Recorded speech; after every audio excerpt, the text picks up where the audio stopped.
রবীন্দ্রনাথ খুব বড়। গল্পে, কবিতায়, উপন্যাসে, ছবিতে, প্রবন্ধে, নাটকে যেদিকেই তাকাও তিনি সম্রাট।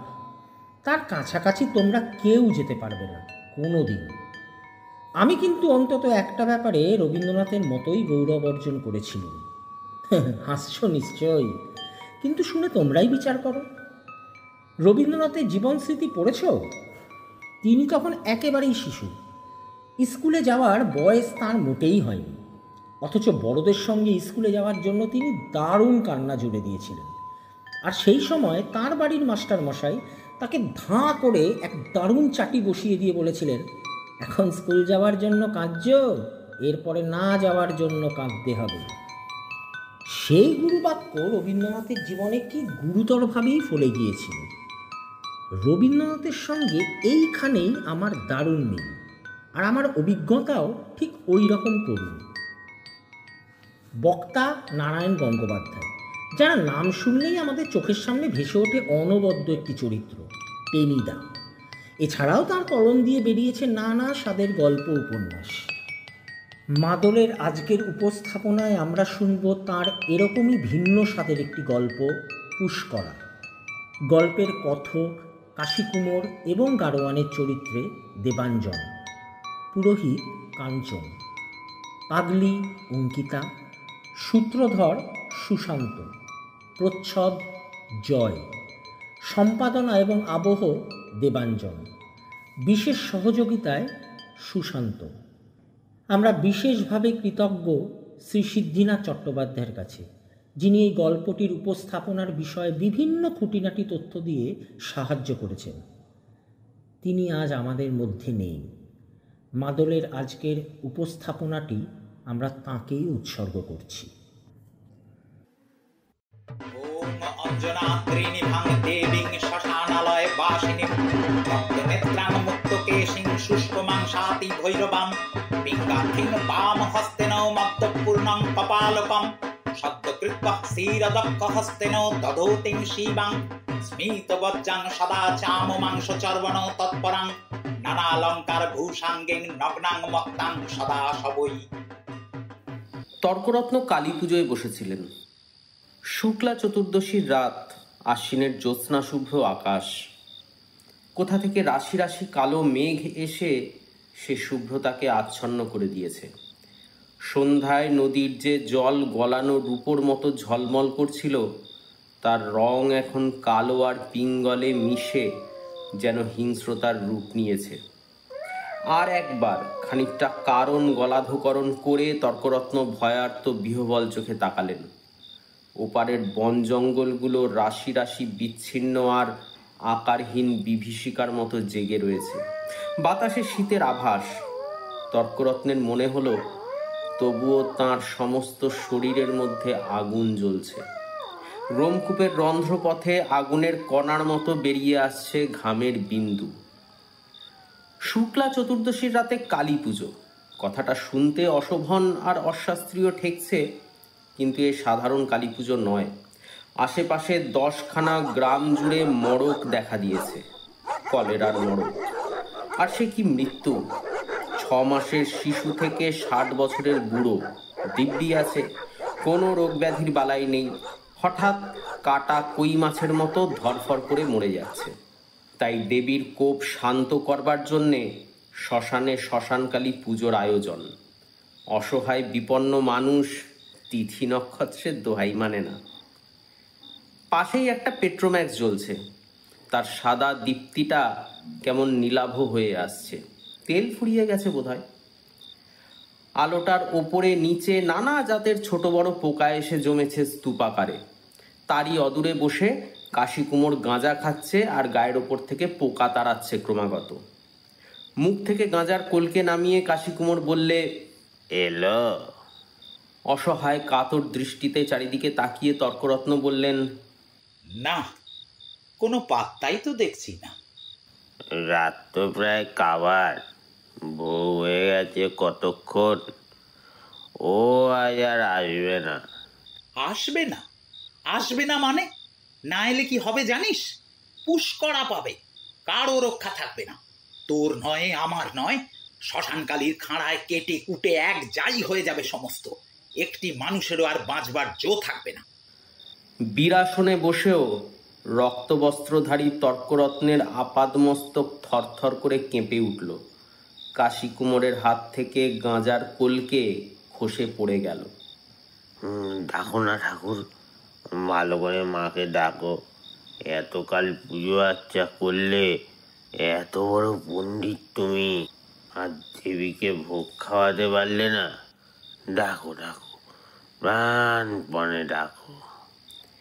শুকনো মুখে তর্করত্ন বললেন, ডাকছি তো, কিন্তু একটু দূরে আধো অন্ধকারের মধ্যে বড় একখানা কলা পাতায় স্তূপাকার লুচি সাজানো, আর খানিকটা মাংস, তার উপরে বড় একটা জবা ফুল। পেট্রোম্যাক্সের আলোতে চাপ বাঁধা খানিকটা রক্তের মতো দেখাচ্ছে। সেদিকে দুখানা হাত বাড়িয়ে দিয়ে তর্করত্ন আবেগ ভরা কম্পিত গলায় মন্ত্র উচ্চারণ করতে লাগলেন। দেবী, প্রসন্ন হও, প্রসন্ন হও, তোমার ভোগ গ্রহণ করো, জগৎকে রক্ষা করো। কিন্তু কোথায় দেবী? নিশি রাত্রের শ্মশান, শুধু শ্মশান বললে কম বলা হয়, এ মহা শ্মশান। অগভীর আর পঙ্কস্রোতা নদীর ধারে ধারে প্রায় 3 মাইল জুড়ে এই শ্মশান ছড়িয়ে পড়ে আছে। কত যে মরা এখানে পুড়তে আসে তার হিসেব দেওয়া দুঃসাধ্য। আধপোড়া হাড়, মানুষের মাথা, চিতার কয়লা, পোড়া বাঁশ আর রাশি রাশি ভাঙা কলসি। প্রতি বছর বানের সময় নদী পার ভাঙে, মুছে নিয়ে যায় অসংখ্য চিতার অঙ্গার চিহ্ন। মরার মাথা আর পোড়া হাড়ের টুকরোয় তার গর্ভ ভরাট হয়ে ওঠে। তারপরেই আবার নতুন চিতা জ্বলে। লকলকে আগুনের শিখা প্রতিফলিত হয় অস্বাস্থ্যকর কালচে জলের ওপর। শ্মশান ক্রমশ এগিয়ে আসে লোকালয়ের কোল পর্যন্ত। আগে যেখানে মরা নিয়ে যেতে হলে পরপর 3খানা পোড়ো জমির মাঠ পেরিয়ে যেতে হতো, এখন সেখান থেকে হরিধ্বনি দিলে গ্রামের ঘরে ঘরে তার সাড়া জেগে ওঠে। তর্করত্ন পেছনে ফিরে তাকালেন। নিঃশব্দ ঘুমন্ত গ্রাম। ঘুমন্ত, আতঙ্কে মূর্ছিত, মৃত্যুতে অসাড়। যে বাড়িতে 7টি লোক ছিল তার 4টি হয়তো মরে শেষ হয়ে গেছে। একজনের হয়তো ভেদ বমি ধরেছে, আর বাকি 2জন খুব সম্ভব শহরে পালিয়ে গিয়ে প্রাণ বাঁচিয়েছে। শুক্লা চতুর্দশীর রাতকে কালো মেঘ অমাবস্যার মুখোশ পরিয়েছে। এক কোণে থেকে থেকে বিদ্যুতের সর্পিল চমক একটা নিষ্ঠুর রক্তাক্ত হাসির মতো নদীর কালো জলকে উদ্ভাসিত করে দিচ্ছে। দেবী প্রসীদ, প্রসীদ, প্রসীদ। কাতর আর্তকণ্ঠে তর্করত্ন আহ্বান করছেন। নিঃশব্দ পায়ে এগিয়ে চলেছে রাত্রির প্রহর। এক পাশে রাখা টাইম পিসটার কাঁটা ঘুরতে ঘুরতে চলে এসেছে আড়াইটের ঘরে। তর্করত্নের হৃৎপিণ্ডে উচ্ছ্বলিত রক্তের স্পন্দনের সঙ্গে সঙ্গে যেন ঘড়ির কাঁটার তাল পড়ছে। Tick tick tick. রাত যদি ভোর হয়ে যায়, দেবী যদি শিবাভোগ গ্রহণ না করেন, তাহলে তাহলে তর্করত্ন আর ভাবতে পারছেন না। অনিবার্য পুষ্করা, আর তার ফলে শুধু এই গ্রাম নয়, সমস্ত দেশ শ্মশানকালীর কোপে শ্মশান হয়ে যাবে। পুরোহিত, কুমোর, কারো রক্ষা নেই। টাকার লোভে বিদেশে এসে শেষে তাঁর সর্বনাশ হয়ে গেল। গাঁজার ঝোঁকে কাশী কুমোর ঝিমোচ্ছে। কেশব ঢুলি ঢাকের ওপর মাথা রেখে ঘুমিয়ে পড়েছে। এই অবস্থায় কেমন করে ওরা ঘুমোচ্ছে, আশ্চর্য। গ্রামের দিক থেকে মাঝে মাঝে এক একটা কান্নার শব্দ ভেসে আসছে। নিজের রক্তের মধ্যেও যেন তর্করত্ন শুনতে পাচ্ছেন সেই কান্নার প্রতিধ্বনি। বাতাসে পচা মরার গন্ধ ভাসছে। মুখে আগুন ছুঁয়েই গ্রামের লোক মরা ফেলে গেছে এখানে ওখানে। নদীর দুর্গন্ধ আবদ্ধ জলে সাদা মতন ওটা কি ভাসছে? একটা মানুষ যে অমন অতিকায় ভাবে ফুলে উঠতে পারে, এ যেন কল্পনাই করা যায় না। ঝোপে ঝাড়ে শেয়ালের ডাক উঠছে, আর তার জবাব দিচ্ছে মরা খেকো শ্মশান কুকুরের এক টানা কান্নার মতো অস্বাভাবিক আর্তনাদ। চারিদিকে এত শেয়াল, অথচ দরকারের সময় একটারও দেখা নেই। শিবাভোগ। শেয়াল এসে ভোগ গ্রহণ না করলে পুজো ব্যর্থ হয়ে যাবে। তর্করত্ন বৈজ্ঞানিক যুগের চিন্তাধারার মানুষ নন।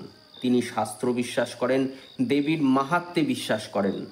সারা জীবন এই করেই তার কেটেছে। পণ্ডিত বলে তার খ্যাতি আছে। নানা জায়গা থেকে ক্রিয়াকর্মে তার ডাক আসে। বাংলাদেশের বহু বড়লোকের বাড়ি থেকে সসম্মানে বিদায় পান তিনি। ৩০০ টাকা দক্ষিণার লোভ দেখিয়ে গ্রামের সমৃদ্ধ মহাজন আর তালুকদার বলাই ঘোষ তাকে ডেকে এনেছে দেবীর কোপ শান্ত করবার জন্যে। কিন্তু এই মুহূর্তে তার নিজের হাত কামড়ে খেতে ইচ্ছে করছে। সমস্ত চেতনা চিৎকার করে কেঁদে উঠতে চাইছে। এমন বিপদে তিনি জীবনে আর পড়েননি। বলাই ঘোষও সামনে নেই। তাকে পুজোয় বসিয়ে নিশ্চিন্তে বাড়িতে গিয়ে বোধহয় ঘুম লাগিয়েছে। হয়তো ভেবেছে আর ভাবনা নেই। তর্করত্নের মতো সিদ্ধ পুরুষ পঞ্চমুণ্ডী আসনে বসে যিনি দৈনন্দিন কালী পুজো করেন, তিনি অনায়াসেই গ্রাম থেকে সমস্ত মরক আর আধিব্যাধির বালাই দূর করে দিতে পারবেন। কিন্তু তর্করত্ন যে কি সর্বনাশের সামনে দাঁড়িয়ে বলির পশুর মতো কাঁপছেন, এ কথা বলাই ঘোষের ভাববারও ক্ষমতা নেই। একবার বলাই ঘোষকে সামনে পেলে তর্করত্ন হিংস্রভাবে ভাবতে লাগলেন। বলাই ঘোষকে সামনে পেলে তিনি পইতে ছিঁড়ে অভিশাপ দিতেন। সব অংশে দেবীর উদরে যাও, তুমি তুমি উচ্ছন্নে যাও। ঝিমুতে ঝিমুতে কাশীকুমার হঠাৎ যেন চমকে উঠল। কি ঠাকুর, কি খবর? খবর আবার কি? যা কপালে আছে তাই হবে। শিয়াল এলো না? না। ও আর এসেছে? কত মরা পাচ্ছে খেতে, খিদে তেষ্টা তো নেই। আর তাজা মানুষের রক্তেই দেবীর পেট ভরছে। তোমার ওই শুকনো চিমসের লুচি আর পোয়াটা বোকা পাঁটার মাংস খেতে তো বয়েই গেছে তাদের। তুই থাম হারামজাদা, যা বুঝিস নে তার উপর কেন কথা কইতে যাস? নির্বোধ শব্দ করে কাশীকুমার হেসে উঠল। গাঁজার নেশায় তার ভয় ডর ভেঙে গেছে। আচ্ছা, আমি থামলাম। তোর আবার বাটপাড়ের ভয়। আমার তো সবই ওলা দেবীর পেটে গেছে, বউ বেটা সমস্তই। পুষ্করাই লাগুক আর ঘোড়ার ডিমই লাগুক, হতে আমার আর কি হবে ঠাকুর? তা বটে, তার কিছুই হবে না। কিন্তু তর্করত্নের তো তা নয়। তার ঘর আছে, সংসার আছে, ছেলেপিলে আছে। তিনি মরলে তাদের খেতে দেবে এমন কেউ নেই। ৩০০ টাকা তাদের বাঁচিয়ে রাখবে কদিন? আর এই দুর্ভিক্ষের বাজার, মৃত্যু যেন চারিদিক থেকে কালো কালো হাত বাড়িয়ে মানুষকে তেড়ে আসছে। একেবারে সমস্ত গ্রাস না করে তার খিদে আর মিটবে না। না খেয়ে মরছে, খেয়ে কলেরা হয়ে মরছে। পুষ করার বাকি আছে কোথায়? সামনে কালী মূর্তি, কাঁচা কালো রং জল করছে। ঘামের মতো টপ টপ করে তার ২-১ বিন্দু ঝরে পড়ছে দেবীর পায়ের তলায়। মহাদেবের সমস্ত মুখে এঁকে দিয়েছে বিষাক্ত ক্ষতের চিহ্ন। সমস্ত মূর্তিটা যেন জীবন্ত, চোখ দুটি রক্তে মাখা। এই মূর্তিও সাধারণ নয়, তৈরি করতে হয় শ্মশানে। মাটির সঙ্গে মিশিয়ে নিতে হয় শ্মশান চিতার কয়লা, তারপর রাতারাতি বিসর্জন দিতে হয়। তাড়াতাড়িতে তৈরি করতে গিয়ে কাশীকুমার দেবীর মূর্তিকে ঠিক দেবী করে গড়ে তুলতে পারেনি। সবটা মিলিয়ে একটা পৈশাচিক বিভৎসতার সৃষ্টি হয়েছে। পেট্রোম্যাক্সের আলোয় তার একটা দীর্ঘ ছায়া পেছনে নদীর জলে গিয়ে পড়েছে। স্রোতের টানে সেই ছায়াটা কাঁপছে। পচা মরার দুর্গন্ধে যেন নিঃশ্বাস আটকে আসছে তর্করত্নের। কাশি কুমোর আবার ঘুমিয়ে পড়েছে। ঢোলের ওপর মাথা রেখে নাক ডাকাচ্ছে কেশব ঢাকি। কি আশ্চর্য রকমের নিশ্চিন্ত হয়ে আছে ওরা। শ্মশান, সমস্ত দিক প্রান্তর যেন কার মন্ত্র বলে স্তব্ধ হয়ে গেছে। শেয়াল ডাকছে না। গ্রামের দিক থেকে আবার কান্নাটা গেছে থেমে। শুধু মাথার ওপর শুক্লা চতুর্দশীর আকাশ মেঘের ভারে আচ্ছন্ন হয়ে আতঙ্কে যেন থমথম করছে। হাওয়ায় অল্প শীতের আমেজ। পরনের খাটো রক্তবস্ত্রে শরীরের সবটা ঢাকা পড়ছে না। ভয়ের সঙ্গে শীতের শিহরণ মিশে গিয়ে তর্করত্ন কাঁপতে লাগলেন। কম্পিত কণ্ঠে মন্ত্র উচ্চারিত হতে লাগলো। দেবী প্রসিদ, প্রসিদ। দূরে কলাপাতার উপরে শিবাভোগ শীতের স্পর্শে ঠান্ডা আর বিবর্ণ হয়ে আসছে। আর এক পাত্র তীব্র কারণ গলায় ঢেলে নিলেন তর্করত্ন। মুহূর্তে সর্বাঙ্গে আগুন ধরে গেল। দেবী আসবে না? আসতেই হবে তাকে। সারা জীবন ধরে ঐকান্তিক নিষ্ঠা ভরে দেবীর আরাধনা করছেন তিনি। সাধারণ পূজারী যেখানে এগিয়ে যেতে সাহস করে না, সেই তান্ত্রিক পঞ্চমুণ্ডী আসনে বসে তিনি নিত্য পূজা করেন। তাঁর আহ্বান দেবীকে শুনতে হবে, শুনতেই হবে। ঘড়ির কাঁটায় রাত 3টে। তা হোক। তর্করত্ন নিজের মধ্যে গভীর ধ্যানে মগ্ন হয়ে গেলেন। কতক্ষণ ধ্যান করছিলেন খেয়াল নেই। হঠাৎ এক সময় চমকে জেগে উঠলেন তিনি। দপ দপ দপ। আকস্মিকভাবে খানিকটা উগ্র দীপ্তিতে শিখায়িত হয়ে উঠেই পেট্রোম্যাক্সটা নিভে গেল। আর সঙ্গে সঙ্গেই চারদিকের অন্ধকার যেন হুড়মুড় করে এসে ভেঙে পড়ল বিরাট একটা বন্যা স্রোতের মতো। গুঁড়োয় গুঁড়োয় জলের কণা ছড়িয়ে পড়ছে। বৃষ্টি নামলো নাকি? উঠে আলোটা জ্বালবার একটা প্রেরণা বোধ করেই সঙ্গে সঙ্গে তর্করত্ন নিঃসার হয়ে গেলেন। বৃথা হয়নি, মিথ্যে হয়নি তার সকাতর প্রার্থনা। দেবী এসেছেন। কালীর মতো কালো অন্ধকারেও তর্করত্ন ভীত রোমাঞ্চিত দেহে দেখলেন শিবাভোগের সামনে দুটো চোখ আগুনের মতো জল জল করে জ্বলছে। দু হাতে সে শিবাভোগ গোগ্রাসে খাচ্ছে। তার দাঁতে লুচি আর মাংস চিবানোর একটা হিংস্র শব্দ অত্যন্ত স্পষ্ট হয়ে তর্করত্নের কানে ভেসে এলো। কিন্তু দু হাতে কিরকম? তর্করত্ন আবার তীব্র চমক অনুভব করলেন নিজের মধ্যে। শেয়ালের তো হাত থাকে না। তাহলে তাহলে দেবী কি নিজের মূর্তি ধরেই তার ভোগ গ্রহণ করতে এসেছেন? নিজের মূর্তি ধরেই? ভয়ে যেমন নিঃশ্বাস বন্ধ হয়ে এলো, তেমনি সঙ্গে সঙ্গে যেন কোথা থেকে ঠেলে উঠল একটা দুঃসহ আনন্দের জোয়ার। সারা জীবন ধরে যে সাধনা তিনি করেছেন আজ তার সম্পূর্ণ সার্থক হলো। এই মহা শ্মশানে আর মৃত্যুর বিরাট উৎসবের মধ্যে দেবী এবার মূর্তি ধরেই নেমে এসেছেন। বিস্ফারিত চোখ মেলে তর্করত্ন দেখতে লাগলেন কি ক্ষুধার্ত ভাবে চোখ দুটো জ্বলে উঠেছে। অন্ধকারের মধ্যে দৃষ্টি নিশাচরের মতো তীক্ষ্ণতা পেয়েছে। স্পষ্ট দেখা যাচ্ছে এক মাথা ঝাঁকড়া চুল, কুচকুচে কালো গায়ের রং, অর্ধনগ্ন নারী মূর্তি। তার দাঁতের চাপে হাড়গুলো মড়মড় করে ভেঙে যাচ্ছে। শিউরে উঠে তর্করত্ন চোখ বুঝবার চেষ্টা করলেন, কিন্তু পারলেন না। কে যেন সে দুটোকে জোর করে টেনে ধরে রেখেছে। কাশি কুমোর আর কেশব ঢুলি বিভোর হয়ে ঘুমোচ্ছে। ঘুমোক, ঘুমোক। দেবীকে সচক্ষে দেখবে এত পুণ্য ওরা করেনি। চারদিকে রন্ধ্রহীন কালো অন্ধকার, পচা মরার গন্ধ। আকাশ থেকে ফোঁটায় ফোঁটায় কালো বৃষ্টি গলে পড়ছে। দেবী প্রসন্না হও, প্রসন্না হও। তোমার ভোগ গ্রহণ করো, মারি ভীতদের রক্ষা করো, প্রসন্না হও। ভীত শুকনো গলায় উচ্চারিত হতে লাগলো ক্ষীণ প্রার্থনা, কিন্তু এত নিঃশব্দে যে তর্করত্ন নিজেই তা শুনতে পেলেন না। ঘড়ির কাঁটায় তাল পড়ছে। Tick tick tick. তর্করত্নের বুকের মধ্যে তার প্রতিধ্বনি। কালো অন্ধকারের পাষাণ প্রাচীর ভেদ করে সময় যেন এগিয়ে যেতে পারছে না, বারবার করে থমকে দাঁড়াচ্ছে। হাড় চিবানোর শব্দটা তার মধ্যেই ক্রমাগত কানে আসছে। তর্করত্নের গলা শুকিয়ে আসছে, সমস্ত শরীর যেন হিম হয়ে যাচ্ছে।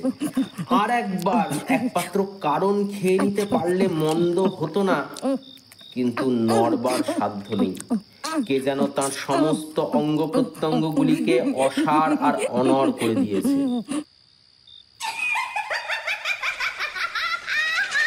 হঠাৎ একটা প্রচন্ড তীক্ষ্ণ হাসিতে সমস্ত শ্মশানটা থরথর করে কেঁপে উঠল। তার প্রতিধ্বনি ছড়িয়ে গেল দিকে দিগন্তে। মরা নদীর জল আতঙ্কে কুঁকড়ে গেল। ওপারের ন্যাড়া শিমুল গাছে ডুকরে উঠল শকুনের বাচ্চা। তর্করত্নের হৃৎপিণ্ড দুটো যেন লাফিয়ে গলার কাছে উঠে এসেই আবার ধরাস করে আছড়ে পড়ে গেল। কাশিকুমোর আর কেশব ঢুলি চমকে জেগে আর্তনাদ করে উঠল। অমানুষিক ভয়ে বুজে আসা চোখ দুটো খুলে তর্করত্ন দেখতে পেলেন সে মূর্তিটা অন্ধকারের মধ্যে কোথায় মিলিয়ে গেছে। যেন দূর থেকে ভেসে আসছে একটা দ্রুত বিলীয়মান লঘু পদধ্বনি। তর্করত্ন গলা ফাটিয়ে চিৎকার করে উঠলেন, জয় মা শ্মশানকালী, জয় মা! ওরে বাজা বাজা, আর ভয় নেই। দেবী নিজে এসেছিলেন, তার ভোগ নিজেই গ্রহণ করে গেছে। বাজা বাজা, জয় মা শ্মশানকালী, জয় মা মহাকালী। আবার পেট্রোম্যাক্সের আলো জ্বলে উঠল। শিবাভোগ নিঃশেষিত। এমন হাতে হাতে প্রত্যক্ষ ফল সচরাচর দেখা যায় না। কেশব ঢুলি প্রাণপণে ঢাকে ঘা লাগালো। কারণের বাকিটুকু এক চুমুকে নিঃশেষ করলেন তর্করত্ন। কাশিকুমোর গাঁজার কলকেটা নতুন করে সাজতে বসল। রাত ভোর হয়ে আসছে, 4:30। মাথার ওপর থেকে কালো মেঘ আস্তে আস্তে সরে যাচ্ছে। তার এক পাশ দিয়ে অস্তগামী চাঁদের উজ্জ্বল আলো এতক্ষণে বিচ্ছুরিত হয়ে পড়ল। যেন মৃত্যুর জবনিকা মুখ থেকে সরিয়ে নিয়ে শ্মশানকালী প্রসন্ন হাসিতে হেসে উঠেছেন। ভোরের আগেই এক অদ্ভুত ঘটনার কথা গ্রামের ঘরে ঘরে আলোড়ন জাগিয়ে দিল। শ্মশানকালী নিজে এসে ভোগ গ্রহণ করেছেন। কলিযুগে দেবীর এমন প্রত্যক্ষ আবির্ভাবের কথা আর শোনা যায় না। এখন আর ভয় নেই। এবার গ্রাম রক্ষা পাবে, দেশ রক্ষা পাবে। মারি থাকবে না, মন্বন্তর থাকবে না। মৃত্যুমগ্ন গ্রামের ওপর উল্লাসের তরঙ্গ জেগে উঠল। তর্করত্নের চোখ দিয়েও দরদর করে জল পড়তে লাগলো। তাঁর সাধনা এতদিনে সফল হয়েছে। দেবী এসে সশরীরে তাকে দর্শন দিয়েছেন।